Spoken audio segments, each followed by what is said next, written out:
Mesdames et messieurs, bonjour et bienvenue dans cette nouvelle revue de presse quinoise du 29 avril 2024.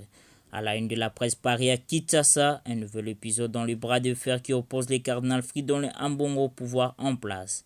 Le prélat catholique dans le viseur de la justice rapporte plusieurs journaux Paris dans la capitale.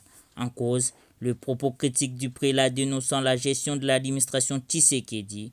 Toujours sur le volet judiciaire, la presse s'intéresse également à d'autres personnalités, notamment le ministre des Finances Nicolas Kazadi, interdit de quitter le territoire national sur fond de soupçons de surfacturation de marchés publics. Après une série de propos jugés séditieux, le cardinal Ambongo dans le collimateur de la justice, titre le journal Congo Nouveau. Le procureur général près la Cour de cassation a ordonné au parquet de Kinshasa Matete d'ouvrir une information judiciaire à la contre du cardinal Fridolin Ambongo, rapporte ces tabloïds. En cause, les homélies et prises de position critiques du prélat catholique dénonçant la gestion politique et sécuritaire du pays, précise ce journal.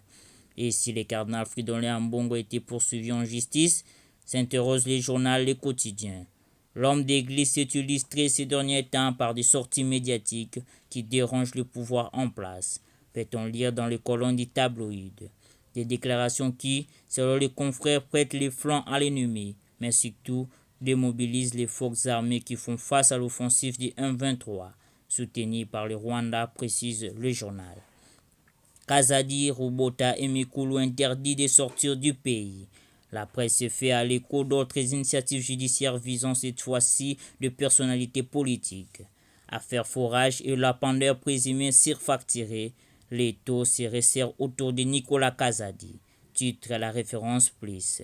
Nicolas Kazadi, actuel ministre des Finances, interdit de quitter le territoire national, rapporte ce tabloïd. La même mesure concerne François Rubota, ministre du Développement rural, et Guy Mikulu, ancien ministre du Développement rural.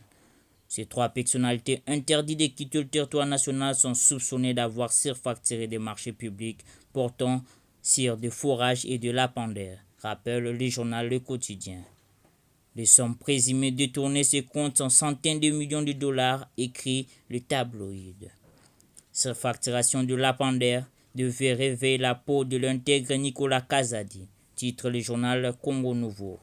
L'affaire dite de lapandeur n'est qu'un prétexte fallacieux de verrer pour laminer la réputation du ministre des Finances Nicolas Kazadi, écrit les tabloïds dénoncent une cabale qui viserait à discréditer l'argentier national. C'est ici que nous mettons un point à cette revue de presse. Restez branchés sur OLE TV pour plus de programmes. Merci.